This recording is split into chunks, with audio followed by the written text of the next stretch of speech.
আসসালামু আলাইকুম ওয়া রাহমাতুল্লাহি ওয়া বারাকাতুহু। আলহামদুলিল্লাহি ওয়াহদা ওয়াসসালাতু ওয়াসসালামু আলা মান লা নাবিয়্যা বা'দা। প্রিয় দেশবাসী, আমরা ২০২৪ সালের অক্টোবরে মিরপুর ১২-তে খুব আগ্রহ নিয়ে আমাদের দাওয়া সেন্টার এবং স্কুলের কার্যক্রম শুরু করেছিলাম। দাওয়া সেন্টার শুরু করেছিলাম অক্টোবরে, ২৪ অক্টোবরে, আর স্কুল শুরু করেছিলাম ২৫ জানুয়ারিতে। আলহামদুলিল্লাহ, প্রায় এক বছরের মধ্যেই আমাদের স্কুল এবং দাওয়া সেন্টার দুটেরই কার্যক্রমের পরিধি, ভবিষ্যৎ পরিকল্পনা, ছাত্র সংখ্যা সকল কিছু বাড়ায় আমাদের এই বছরে দুটি ভিন্ন আলাদা আলাদা বিল্ডিংয়ে যাওয়ার পরিকল্পনা ছিল, যে দাওয়াত সেন্টার একটি ভিন্ন বিল্ডিংয়ে যাবে এবং স্কুল সম্পূর্ণ আরেকটি ভিন্ন বিল্ডিংয়ে যাবে। তো ঢাকার মধ্যে আসলে বিল্ডিং খুঁজে পাওয়া, ভাড়া নেওয়া অনেক কঠিন। তো আলহামদুলিল্লাহ, আল্লাহ সুবহানাহু ওয়া তাআলা আমাদের প্রতি দয়া করেছে। আমরা আমাদের স্কুলের জন্য সম্পূর্ণ একটি ভিন্ন বিল্ডিং এবং আমাদের দাওয়াত সেন্টারের জন্য সম্পূর্ণ একটি ভিন্ন বিল্ডিং, দুটি আমরা পেয়েছি।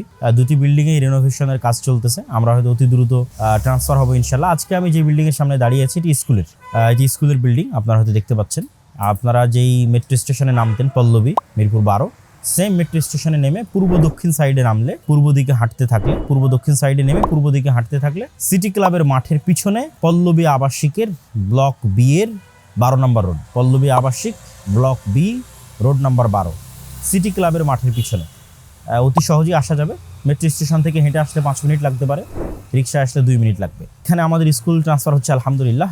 রমজানের ছুটির পরেই, রমজানের মধ্যে আমরা সকল কিছু এখানে নিয়ে চলে আসবো ছুটির মধ্যেই, আর রমজানের ছুটির পরে আমাদের পুরোদমে কার্যক্রম এখানে শুরু হবে। আর আমাদের দাওয়া সেন্টার যাচ্ছে মিরপুর 11 মেট্রো স্টেশনের পাশে। ইনশাল্লাহ ওখানে একদিন গিয়ে আপনাদের ভিন্ন আরেকটি ভিডিওতে ওইটার বিস্তারিত লোকেশন আপনাদের দেখাবো ইনশাল্লাহ। তো আপনাদের সকলের দোয়া এবং কল্যাণ কামনা করছি।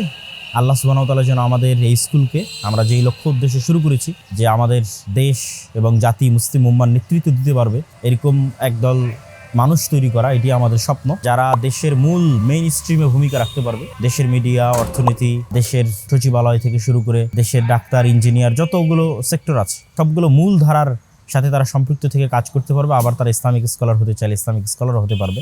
ইসলামের জ্ঞানের পাশাপাশি যেন তারা এই কাজগুলো করতে পারে, তাদের যেন এই ধরনের মেইন স্ট্রিমে কাজের জন্য যেন তাদের সেকুলারিজম বা সেকুলার প্রতিষ্ঠানে পড়া না লাগে, এই যে স্বপ্ন, এই স্বপ্নটা যেন আল্লাহ সুবহানাহু ওয়া তাআলা কবুল করে এবং ধীরে ধীরে যেন এটি আরও বড় এবং আরও এক্সপ্যান্ড হয়। আল্লাহ কবুল করুক, আল্লাহুম্মা আমিন। আসসালামু আলাইকুম ওয়া রাহমাতুল্লাহি ওয়া বারাকাতুহু।